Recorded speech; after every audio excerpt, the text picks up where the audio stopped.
here tonight with a special one-on-one version of Singles Chat. We are joined tonight by the wonderful Juanica, and we're going to discuss some very pertinent topics and whatnot here on Singles Chat. So Juanica, as our guest, would you like to pray us in? Lord, I just thank you for tonight, and I thank you for today. Just for being able to bring back to my awareness how important it is to just walk with you and to just have you involved in everything and to wait on you in every little thing. And I pray that that would be a reminder to all of us that whether we're walking through a season of being unmarried or walking into marriage, dating, whatever it is, Lord, help us to remember to wait on you and to walk with you through every process.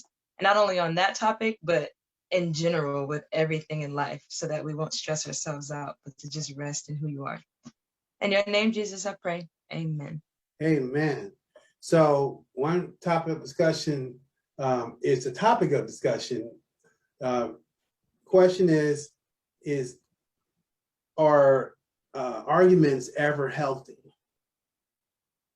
So Juanica, do you think arguments are healthy? I think it depends on how the specific couple views arguments, because for me, when I think of an argument, a lot of times from what I've heard in the past, I think of it being a fight, whereas an actual argument or discussion could be healthy if it's communicated well.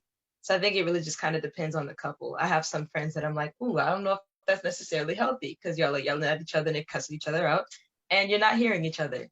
But I have some others that I know that will sit down and have a conversation.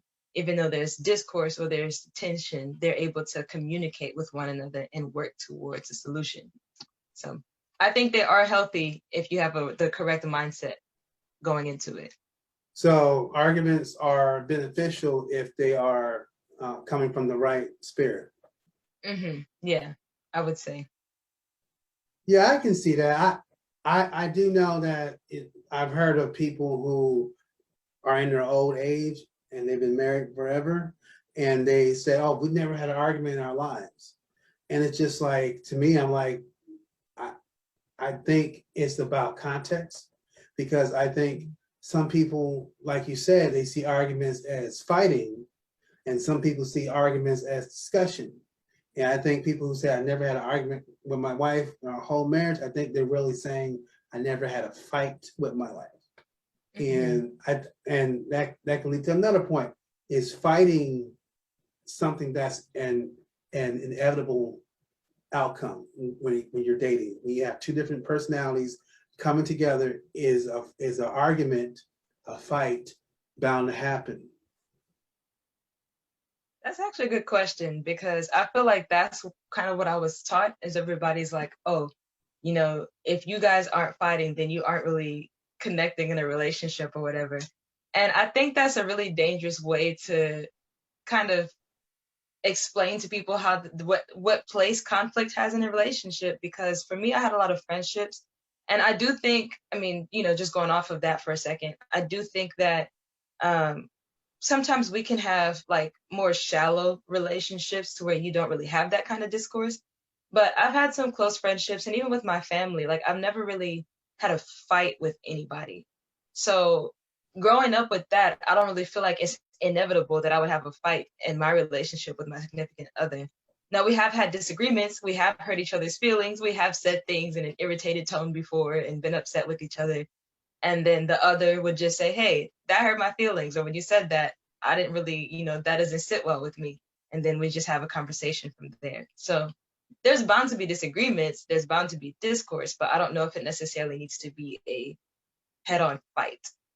The only time I've had like a real fight with someone is when there was something unhealthy going on beneath the surface. Well, you know, a couple of examples, or a few examples from the Bible of people in relationships having discussions. Adam and Eve had discussion with God, saying where they said, oh, it was the woman's fault, which is, of course, the first time man blamed woman for something that went down. And then also you have situations with just relationships in general, where Jesus is like, Father, if it's possible, can this cup be taken from me? Where he's like, you know what, this is a little rough. I know we said we're going to do this, but this is a little much for me. Is it possible I can back out of this? So you have disagreements and you have misunderstandings and you have all these other things that happen in life. And I think I think all this breaks down to communication and lack thereof, where someone could be carrying a hurt, like you said, when if your feelings were hurt, you communicate. Well, that communication is vital, I think, in relationships, because if you guys are not talking, then you're playing a guessing game. Yep. Totally agree. Yeah, I like games, but I don't like playing guessing games. Yes, agreed. For sure, because then you're left to, I mean, one of the most difficult processes that I went through with a friend of mine was because there was not enough communication in the disagreements. So there was a lot of assumptions left to be made. And we had known each other for a couple of years. So there was enough time to feel like you had a good understanding to know who this person is. But no matter how well you think you know somebody, you can't just assume anything. You can't just assume that you know their intentions or their heart or their mind in something. I mean, you might be more likely to be able to guess kind of where they were coming from, but we always need that extra level of communication where you're asking, okay, when you said this, what did you really mean, kind of thing. Because for me, it leaves way too much room, like you said, for us to just try to guess what's going on with the other person. And then you make up your own stuff in response to what you're guessing about how they feel. And it's just a mess. Yeah, I think arguments, in the fighting manner of speaking, they break down relationships because after a while, because some of us after a while do not like conflict. So after so many arguments, you just, well, I don't want to even raise any questions or whatnot because I don't want to face any conflict or confrontation. So I just move on and forgive and forget. And I think that isn't healthy. I would agree with that also because I've also been on that end of it. And I'm more like that naturally. So it takes more for me to actually confront things. Not that I don't want to confront an issue, but I think it's more of the fear of hurting the other person. And so I've done the same thing where I'm like, okay, well, what they said was wrong or what they said hurt me, but I'll forgive and forget. But a lot of these things I've learned through friendships, and some of them were friendships with my guy friends, some of them friendships with my girlfriends. Um, just a lot of it about communication and just dang it, I'm losing part of what I wanted to say. Oh, being on that passive side, kind of like, oh, I'll let it go. It's a little bit easier to do that when you have people that you're not trying to consider being one with them. So I think I've learned my lesson in those circumstances now going into a relationship, because it's like I don't want to talk about things. I want to just forgive and let it go. Just be like, you know what? It's not that big of a deal. It's fine. But when you don't get to actually settle it with that person, you end up finding yourself sometimes bitter about something that you tried not to make a big deal, but you never got any resolution over it.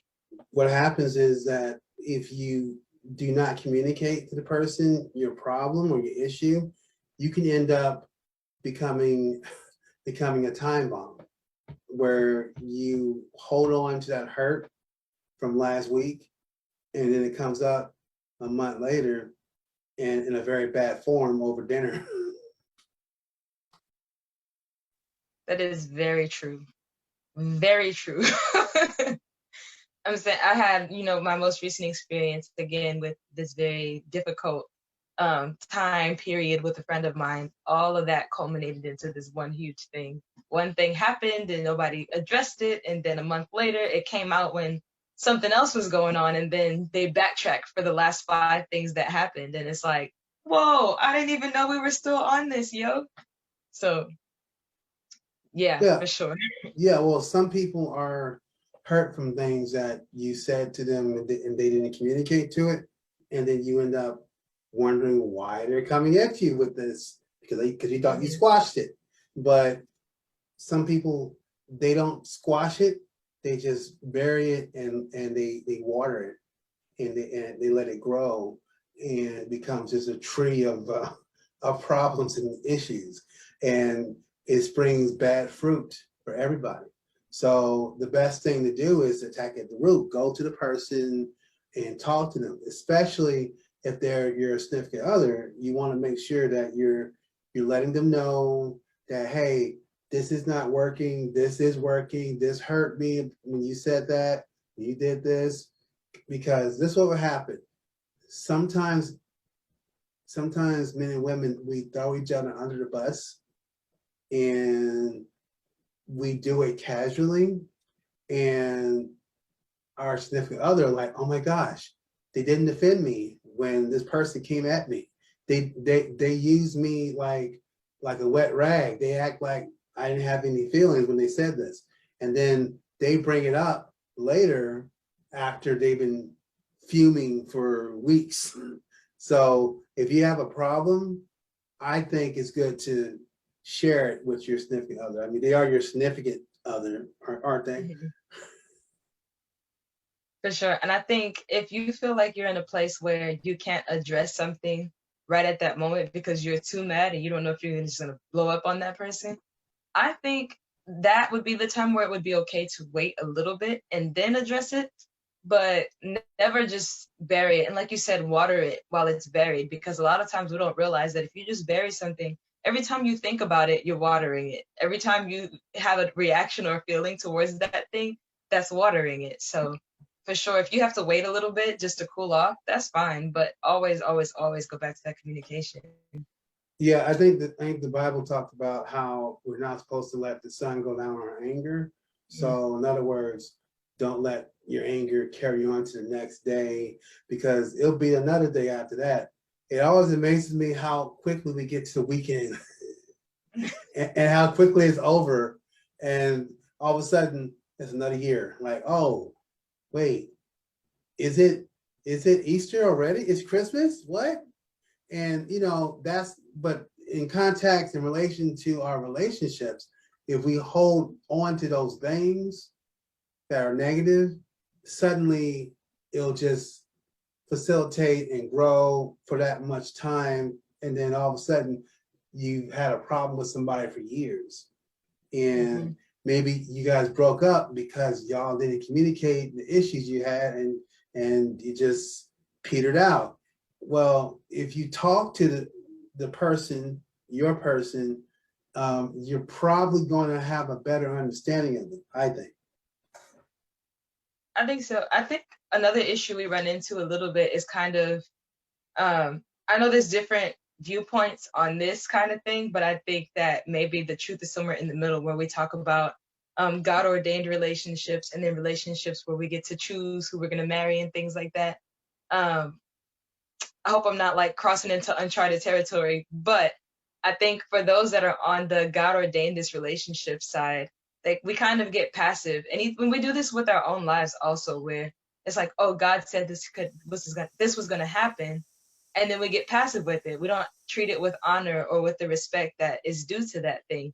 So we have this issue, I think, maybe that I see a little bit with Christianity. Sometimes it's not. I don't want to say that it's a big issue because I don't know everybody, but I think sometimes we'll say, "Oh, well, if God put this relationship together, then it should all work out."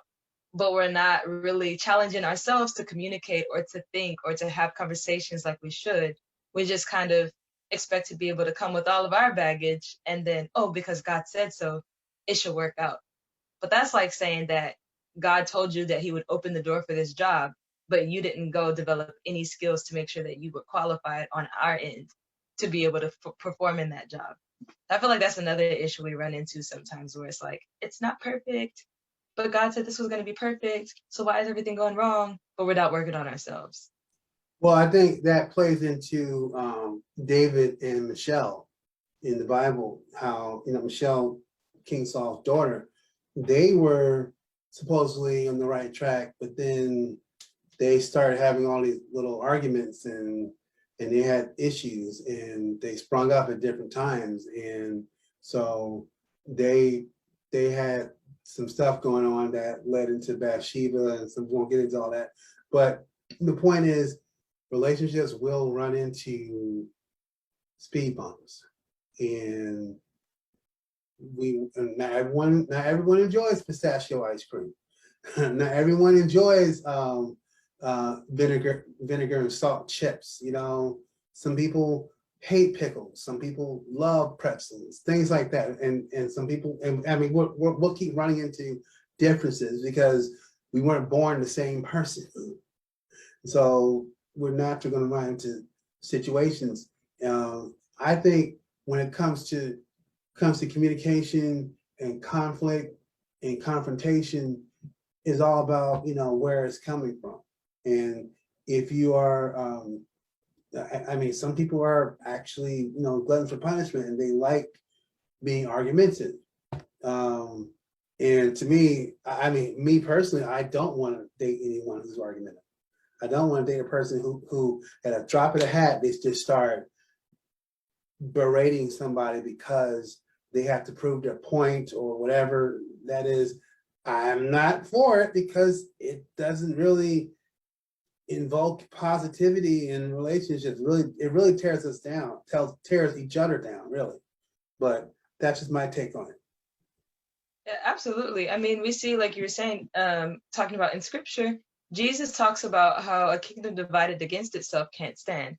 Now, I know contextually that's talking about, kingdom, but that's principles that we can still apply to where we are now and in our relationships. If you think that somebody that's argumentative or they like being divisive, that might be something you want to reconsider. I'm not sure I would want to be in a relationship with somebody with that mindset or tendency either, because you won't be able to stand if that person is constantly wanting to be divided.